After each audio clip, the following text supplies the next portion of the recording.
My parents sold my Priceless collection. Then I found out they forged my mom's signature on a loan, and then I came back home after a long 2-week work trip, expecting nothing more than a quiet evening, a warm meal, and maybe some casual conversation with my parents before heading up to my room. Everything seemed perfectly normal at first. My mom greeted me with her usual warm smile. My dad gave me a distracted nod from his recliner, and the house smelled like stuffed peppers, my absolute favorite. I remember thinking how nice it was that my mom had gone out of her way to make something special, as if she had actually missed me while I was gone. But the feeling didn't last long. Something about the house, something subtle, was gnawing at the back of my mind from the moment I stepped inside. The air felt different, not in a way I could immediately explain, but more like walking into a room where someone had just been talking about you. I ignored the feeling at first, brushing it off as the exhaustion from traveling, the transition from hotel living back to my childhood home, where I had been staying while saving up for my own place. I made small talk with my mom while picking at my food, trying to shake the strange unease creeping up my spine, but it wouldn't go away. The moment I walked into my bedroom, I knew why. The room wasn't messy, nor was anything obviously out of place, but it felt emptier than it should have been. I stood in the doorway for a long moment, scanning every inch, trying to pinpoint exactly what had changed. My bed was still there, my desk was untouched, the posters on the walls remained, yet something was undeniably wrong. Then, like a slap in the face, I saw it. The large display shelf that used to house my entire gaming collection, the one thing I had taken the most pride in since I was 12, was completely empty. My heart started pounding before my brain could even catch up to what I was seeing, or more accurately, what I wasn't seeing. I stepped closer, eyes darting to the bare wood where my rare consoles, my carefully curated limited edition games, and my signed memorabilia had once been lined up perfectly. I yanked open the closet, dropped to my knees to check under the bed, sprinted down to the basement in a blind panic, but every single piece of my collection was gone. That's when the true weight of the situation hit me. This wasn't just a case of my mom doing some spring cleaning or moving things around. Someone had taken my things, and considering how my parents had access to my room at all times, there was only one logical explanation. I stormed downstairs, my pulse hammering in my ears as I approached my parents, who were sitting in the living room as if nothing had happened. My mom barely looked up from her phone. My dad glanced at me with the kind of disinterest that made my stomach turn, and neither of them seemed the least bit surprised when I demanded to know where my stuff was. My dad, without an ounce of hesitation or remorse, shrugged and said something that made my blood run cold. "We sold all that junk. You never used it anyway, and we needed the money." For a second, I actually thought he was joking. I let out a nervous laugh, waiting for the punchline, but my mom just sighed and went back to scrolling on her phone like I was overreacting. I could barely get words out, my mind struggling to process the fact that they had sold my most valuable and sentimental possessions without even telling me. When I finally managed to stammer out how much those items were actually worth, my dad scoffed, shaking his head like I was a complete idiot. "Nobody pays that much for old games. We got a few hundred for the lot, and you should be grateful we let you live here rent-free at your age." The sheer audacity of that statement nearly knocked the breath out of me. My collection had been worth well over $175,000, and they had the nerve to tell me they sold it for a few $100, all while acting like they had done me some kind of favor. My hands were shaking as I asked why they hadn't even bothered to ask me first, why they thought they had the right to make that decision. But their responses only made things worse. My mom, still completely unbothered, finally looked up and said something that made my stomach churn. "We didn't think you'd mind. It's not like you were playing with them anymore." That was when I realized this wasn't just a matter of ignorance. They knew exactly what they were doing, and they simply didn't care. I took a deep breath, forcing myself to stay calm, but the rage boiling inside me made it nearly impossible to think straight. I demanded to know what this so-called unexpected expense was that had apparently justified stealing from me. But the second the words left my mouth, the atmosphere in the room changed. My dad's expression darkened. My mom suddenly became very interested in adjusting the pillows on the couch, and the way they both avoided eye contact made my skin crawl. Something wasn't right. I turned on my heel and went straight back upstairs, determined to figure out exactly what else they had taken. If they had gone through my gaming collection, what else had they decided was junk? I started tearing through my room, my fingers trembling as I opened drawers, checked the closet again, pulled open storage bins I hadn't touched in years. Every time I thought I had found the worst of it, I discovered something else missing. My grandfather's coin collection, the last thing he ever gave me before he passed away, gone. The vintage baseball cards I had been saving since middle school, some of which were worth thousands, disappeared. Even my academic awards, the certificates from high school that had been hanging on my wall since I was a teenager, had been stripped away without a trace. At some point, my girlfriend Ashley called, and the moment she heard my voice, she knew something was wrong. I told her everything, and she immediately drove over to help me piece together exactly what had been taken. As I stood there, my hands gripping my desk so tightly my knuckles turned white, she sat on my bed, scrolling through local marketplace listings, hoping to find something, anything, that could lead us to my stolen belongings. And then, she found them. Multiple listings, different items, all posted under a random seller account, but the photos gave them away instantly. The background of every single picture was unmistakable. The shelving in the garage, the old workbench, the faded paint on the walls. My parents had not only stolen my things, but they had deliberately waited for me to leave on my trip so they could sell them behind my back. The timestamps on the posts told the full story. Less than 24 hours after I had left, they had started listing my belongings for sale, treating my most cherished possessions like a pile of trash to be discarded for quick cash. I stared at the screen, my stomach twisting in knots, as Ashley gently placed her hand on mine and whispered the only words that made sense in that moment. They knew exactly what they were doing. I sat there staring at the screen, my entire body numb with the kind of rage that doesn't explode but seeps into every muscle, tightening around your lungs like a slow, merciless vice. Ashley kept scrolling through the listings, her expression shifting from disbelief to something colder, something sharper, as more and more of my possessions surfaced under that anonymous account. My stomach twisted with every item she found, every familiar console, every rare game, every carefully preserved memory that my parents had tossed away for a fraction of their worth. The timestamps didn't lie. They had planned this from the moment I walked out the door, waiting for the perfect opportunity when I wouldn't be around to stop them. That realization made my skin crawl in a way I couldn't describe, not just because of the theft itself, but because of what it revealed about the people who had raised me. This wasn't an accident. This wasn't some well-intended mistake. This was a calculated decision to strip me of everything I valued, to pocket the cash, and to assume I would never find out the truth. Ashley squeezed my hand, her voice low but firm as she told me we needed to document everything before the listings disappeared. I forced myself to move, to shake off the paralyzing shock, grabbing my phone and snapping screenshots of every post, every detail that proved beyond a doubt that my belongings were being sold right out of my own home. My heart was pounding so loudly I could barely focus, my fingers clumsy as I copied down the usernames, the sale prices, the descriptions my parents had written as if they were selling off some meaningless junk instead of my most prized possessions. My hands trembled as I saved each image, my mind spinning with the realization that this wasn't just about the money. This was about the utter lack of respect, the casual disregard for everything that had ever mattered to me. By the time we had cataloged every listing, I knew I couldn't sit in that house for another second without confronting them again. I stormed downstairs, barely registering the sound of Ashley's footsteps following me, my phone clenched so tightly in my fist that my knuckles ached.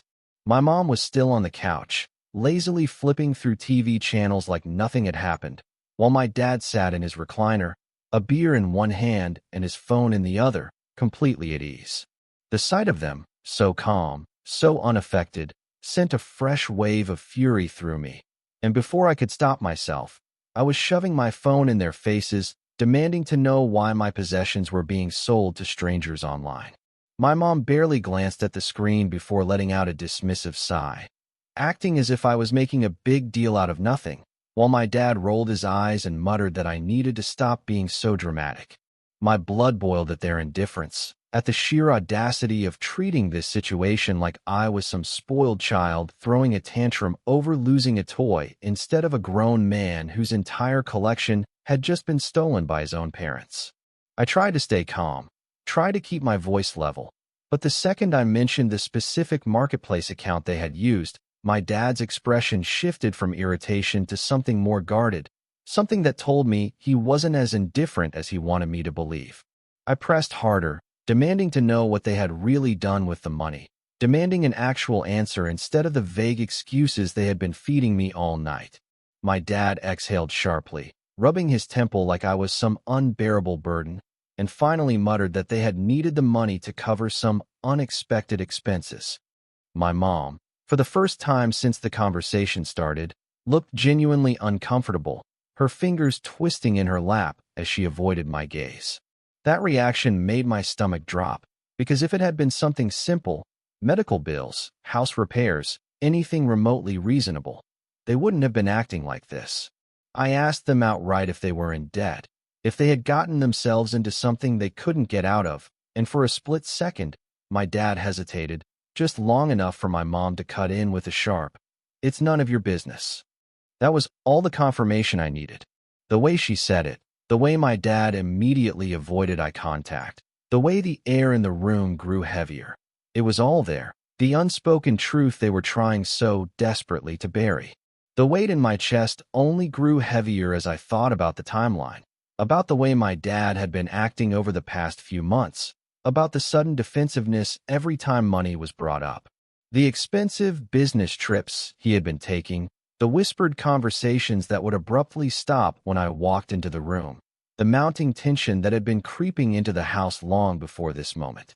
I had ignored the warning signs, convincing myself that whatever was going on wasn't my problem. But now, staring at my mother as she sat there pretending this was normal, pretending like I wasn't supposed to be furious, I knew exactly what had happened. My father had gambled away everything they had, and now, when they had nothing left to sell, they had turned to me. I felt sick, a deep, twisting nausea curling in my stomach as I turned away from them, unable to look at them for another second without doing something I would regret. Ashley followed me back upstairs without a word, her presence grounding me just enough to keep my thoughts from spiraling completely. I sat on the edge of my stripped-bare bed, my hands gripping my knees so tightly they ached, trying to figure out what the hell I was supposed to do next. My parents hadn't just stolen from me. They had deliberately waited until I was gone, had lied to my face, and had still refused to take any responsibility when confronted. Ashley sat beside me, placing a hand on my arm, her voice soft but steady as she said what I already knew deep down. "You can't stay here." I nodded, swallowing the lump in my throat, because as much as it hurt to admit, she was right. This wasn't my home anymore. Not really. Not after what they had done. Not after the trust had been shattered beyond repair. I grabbed my phone and opened my banking app, my pulse spiking as I scanned through my transaction history, needing to reassure myself that at least they hadn't touched my accounts. The breath I had been holding escaped in a sharp exhale of relief when I saw my savings intact. But that relief was short-lived when I noticed something that made my blood run cold. 2 unauthorized transfer attempts had been made from my account to theirs, both flagged for verification and ultimately denied. My parents had not only stolen from me physically, but they had also tried to drain my savings, and if the bank's security system hadn't stopped them, they would have taken everything. My hands clenched into fists as I stared at the screen, my pulse roaring in my ears, my entire body vibrating with an anger so sharp it made my vision blur. I had spent years building up that collection, years working to save enough money for my own place, years trusting that the people who raised me wouldn't betray me in the most calculated, gut-wrenching way possible. And now, as I sat in a stripped-down room that no longer felt like my own, staring at proof that my own parents had tried to rob me blind, one thought echoed through my head louder than any other. They had made a mistake thinking I wouldn't fight back. I sat there gripping my phone, my pulse hammering so violently that I could hear it in my ears, staring at the evidence that confirmed everything I had been dreading. The unauthorized transfer attempts from my account to theirs weren't just reckless acts of desperation. They were proof that my parents had been willing to empty my savings behind my back, knowing full well that I would never agree to it. I felt a slow, creeping sickness settle in my stomach, not just from the betrayal itself, but from the realization that there was no bottom to how far they were willing to go. They had already stripped my room bare, sold my most valuable possessions for a fraction of their worth, and had done it all with that same casual indifference, as if I had no right to be upset about it. But now, knowing that they had actively tried to steal the money I had been saving for years, the money I had worked myself to exhaustion to build, I could no longer pretend that this was just some misguided decision they had made out of necessity. This was malicious, deliberate, and completely unforgivable. Ashley sat beside me, her hand resting on my knee, watching my expression shift from raw disbelief to something colder, something sharper, as the full weight of the situation finally settled over me. She didn't say anything at first, just gave me the time to process, but when she did speak, her voice was steady in a way that grounded me, kept me from losing myself in the absolute fury clawing its way up my throat. "You need to talk to your brother," she said, and as much as I wanted to believe I could handle this alone, I knew she was right.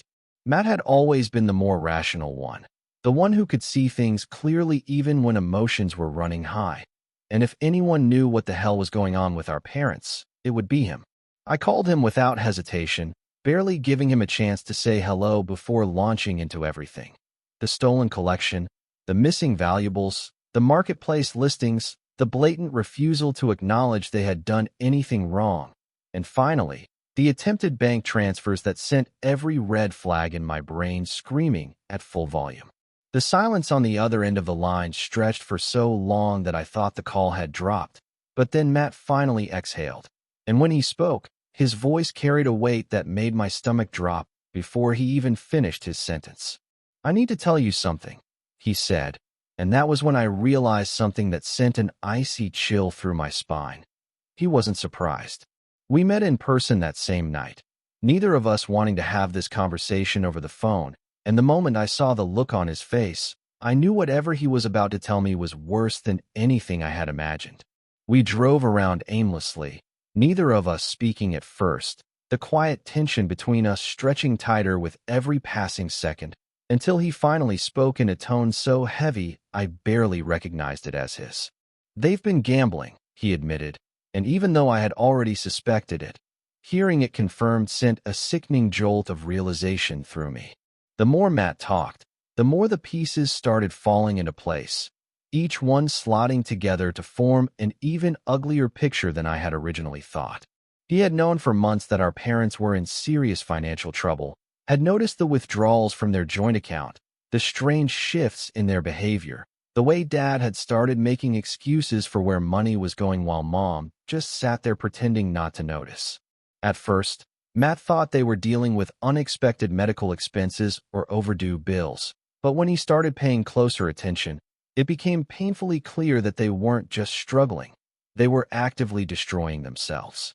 Dad had been taking trips to the city under the guise of business meetings, but in reality, he was spending hours at the casino, pouring money into slot machines and high-stakes tables, convinced that his so-called strategy was about to pay off.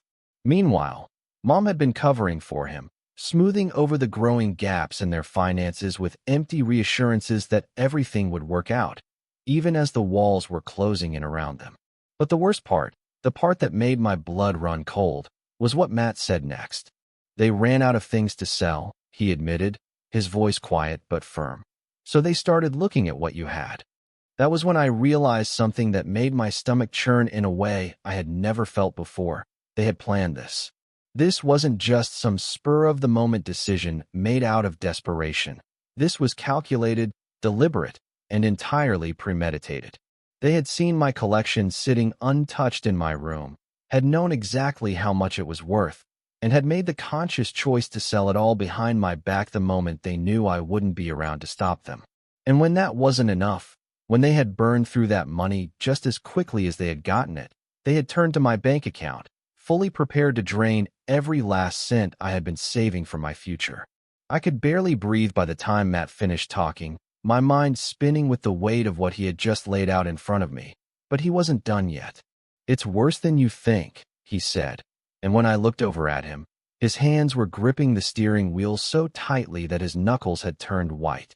He hesitated for a long moment, like he wasn't sure if he should tell me the rest. But then he took a deep breath and said the one thing that completely shattered whatever was left of my composure.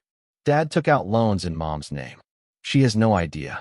I felt like the air had been knocked out of me, my entire body going cold as the true scope of what was happening finally became undeniable. They weren't just drowning in debt. They were actively making it worse, dragging themselves deeper into the hole with every reckless decision. And now, whether she realized it or not, Mom was caught in the middle. I didn't speak for a long time, my brain still struggling to process everything. But when I finally did, my voice was as steady as steel. "We're not letting them get away with this." Matt met my gaze, something unreadable flashing behind his eyes, but when he nodded, it was without hesitation. "We need to do something before they lose everything." I already knew what my next step was going to be, and this time, I wasn't just going to demand answers. I was going to get proof. Matt and I sat in that car for what felt like an eternity, the weight of everything he had just told me pressing down so hard that I could barely breathe. My parents had always been irresponsible with money, always making questionable financial decisions and brushing off consequences as if they weren't inevitable. But this wasn't just reckless spending or poor judgment. This was something else entirely. Gambling addiction wasn't a debt you could negotiate or a financial mistake you could fix with careful planning. It was a bottomless pit that swallowed everything in its path, and now it had swallowed my parents whole. What made my stomach churn the most wasn't just the betrayal, the theft, or the lies. It was the certainty that they weren't going to stop. If they had already sold my things and attempted to drain my bank account, what was next? They had run out of valuables, they had burned through their own savings, and now they were taking out loans in my mother's name without her even knowing. At some point, there would be nothing left to steal, nothing left to pawn, and that was when things would truly spiral into irreversible destruction. I clenched my fists so tightly my nails dug into my palms, my mind racing with the reality that we had to act now, or there wouldn't be anything left to save. Matt was watching me carefully, probably waiting for me to lose control, to start yelling, to do something drastic, but I didn't. I forced myself to think clearly, to channel every ounce of anger and betrayal into something useful, because blind rage wouldn't fix this. Evidence would. I exhaled sharply, forcing my hands to relax as I looked over at Matt with a determination I hadn't felt in days. "I need proof of everything." He didn't even hesitate, just nodded before pulling out his phone and opening the banking app connected to the joint account he still shared with our parents. He scrolled for a few seconds, then turned the screen toward me, showing me months' worth of large withdrawals, many of them conveniently lining up with the dates my father had been on his so-called business trips. Each one was a chunk of money that had vanished into thin air, no paper trail, no receipts, just massive cash withdrawals leading straight into a black hole of gambling losses. The more I scrolled, the more my stomach twisted, because it was worse than I had imagined. Thousands gone in a single night, over and over again, month after month, until there was nothing left except overdrafts and late payment fees. Matt had already gone through it all, highlighting the most damning transactions, marking the ones that lined up with major losses at the casino, and every single one was a nail in the coffin of whatever flimsy excuses our parents had left. But the banking records were only one part of it. I needed to know how deep this actually went, how many lies had been built on top of each other to create this house of cards that was now seconds away from collapsing.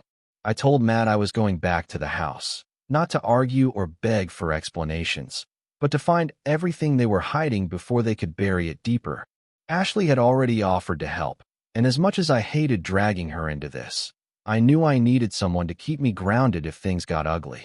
By the time I got back to the house, my parents were already asleep, their bedroom door shut tight, completely unaware that their world was about to implode.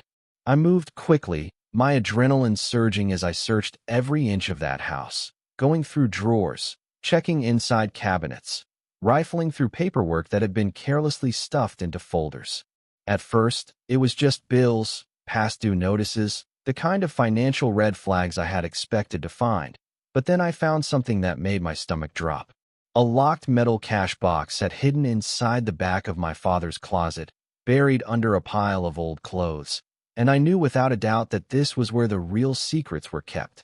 My hands were shaking as I pulled it out, gripping it so tightly that my knuckles turned white, my mind racing with what could be inside. I didn't hesitate. I grabbed a screwdriver from the garage and pried it open, the lock snapping under the pressure, and when I looked inside, my breath caught in my throat.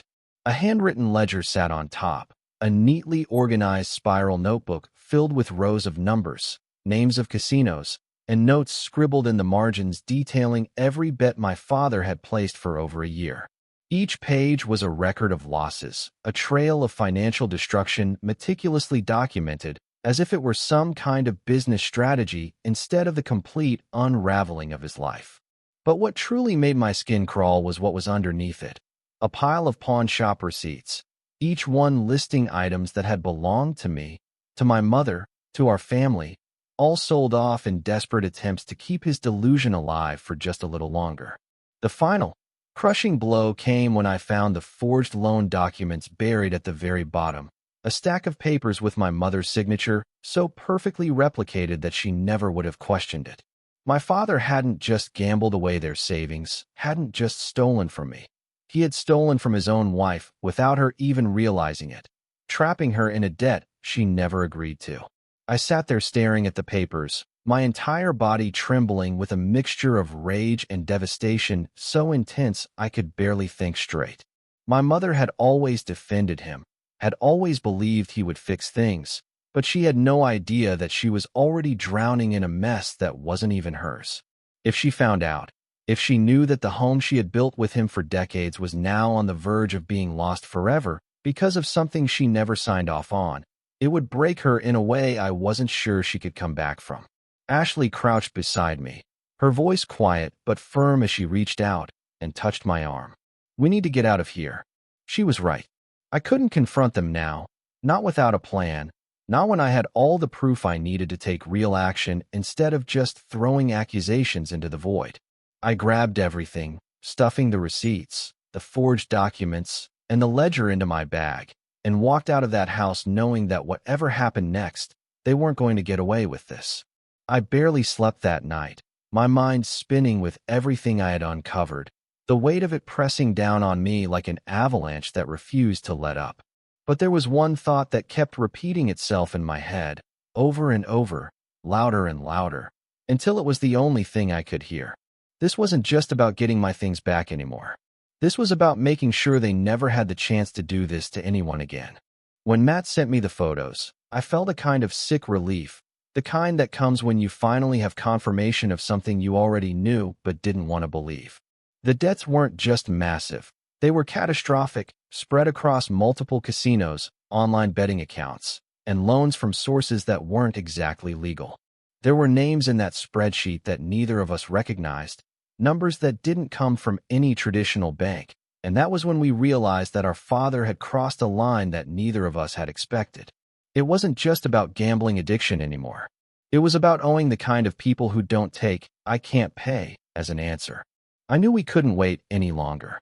If he had resorted to borrowing money from sources outside the banking system, then he was already past the point of recovery, and the only thing left to lose was the roof over their heads. The second the demand letter arrived at the house, I fully expected him to explode, to throw some self-righteous tantrum about how I was betraying the family. But what I didn't expect was what came next. I was at Ashley's apartment, still gathering more evidence and trying to figure out my next move, when there was a knock on the door. My stomach twisted the second I heard it, because I already knew who it was before I even opened it. My mother stood there, her face pale, tear-streaked, and desperate, clutching a small cardboard box like it was the only thing she had left in the world. She didn't wait to be invited inside, just stepped in and placed the box on the kitchen table, her hands trembling as she wiped at her eyes. I found these in the attic, she whispered, her voice shaking in a way I had never heard before. I looked down at the box and immediately recognized the contents. My childhood awards, the certificates, the small pieces of my past that I hadn't even realized they had taken. But that wasn't the part that made my chest tighten. What made my breath catch in my throat was the way she looked at me, like she was finally seeing the full extent of what they had done for the first time. "We were trying to buy back some of your things," she admitted, her voice so quiet I could barely hear it. "Your father thought if we had just one more chance, we could fix everything. He thought his system would finally work." The sheer delusion in those words made my stomach churn, because it meant that even after losing everything, even after stealing from his own family, he still believed that gambling was the way out. He had convinced my mother that it wasn't over yet, that if they could just scrounge together enough money to place the right bet, they could turn everything around and buy back the things they had already sold for pennies on the dollar. I wanted to be furious. I wanted to scream, to shake her and demand to know how she could still stand by him after everything he had done. But when she looked at me again, I realized something that made my anger dissolve into something else entirely. She was already breaking. The weight of it was finally crushing her. The lies, the debts, the realization that she had spent decades defending a man who would rather gamble away his own family than admit he had a problem. I exhaled slowly, gripping the edge of the table, my voice surprisingly calm when I finally spoke. "Mom, Dad forged your signature on the loan." The second the words left my mouth, everything changed. She went completely still, like she had forgotten how to breathe, her hands gripping the back of the chair so tightly that her knuckles turned white. I could see the exact moment it clicked in her head, the exact moment she realized that this wasn't just about losing money. It was about losing control over her own life. I reached into my bag and pulled out the documents, the copies I had made of the mortgage papers, the proof that my father had signed away their home without her knowledge, without her consent, without even the slightest regard for what it would do to her. I laid them out in front of her, not saying a word as she slowly sat down, her hands trembling as she picked up each paper, her eyes scanning the signatures, the dates, the figures that were now impossible to ignore. She didn't cry, didn't scream, didn't even react at first, just sat there staring at the evidence of how thoroughly she had been betrayed by the man she had spent her entire life protecting. When she finally spoke, her voice was so hollow, so empty, that I barely recognized it as hers. "He told me we were safe." That was the moment I knew that this wasn't just about me anymore. This was about making sure she got out before he destroyed her completely. I told her about the legal action, about the evidence Matt and I had gathered, about how we weren't just going to sit back and watch as he dragged everyone down with him. She didn't argue. She didn't defend him. She just nodded, like she was too exhausted to fight anymore. And for the first time since this all started, I saw the tiniest flicker of clarity in her eyes. But what she said next made my blood run cold. "He's trying to sell the car now," she admitted, her voice barely above a whisper. "He says he needs one last shot." I felt the rage return, sharper than ever, because there it was again, the belief that the next bet, the next game, the next reckless decision would fix everything. It didn't matter how much he had lost, didn't matter how many lives he had wrecked along the way, because in his mind, the answer was always just one more gamble away. I clenched my fists, forcing myself to stay calm, to think rationally, because I knew what needed to happen next. The legal action was already in motion, but now it wasn't just about getting my things back or protecting my own finances. Now, it was about making sure he never had the chance to ruin anyone else's life ever again.